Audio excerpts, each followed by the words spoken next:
Welcome to the Rim Break Rodeo. We hope this video helps. You start by gathering and verifying components. This saves time and prevents errors. Lay out the motherboard, PSU, CPU, RAM, storage, GPU, screws, and thermal paste. Once you have everything, ground yourself, touch the case or use an anti-static strap, because static can fry chips.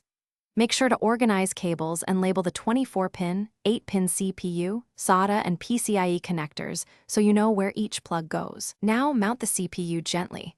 Align the triangle marks and lower the retention arm slowly. Once the CPU is seated, apply a pea-size amount of thermal paste, enough for even heat transfer, and install the cooler per its instructions to avoid pressure damage.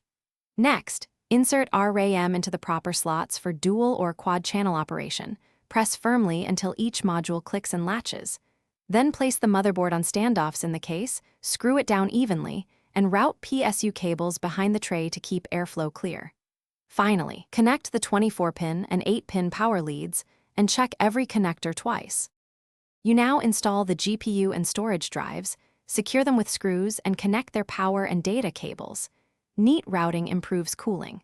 Once done, power on the system and enter the BIOS to confirm the CPU, RAM, and storage are detected, and then set the correct boot order so your installer or OS loads first.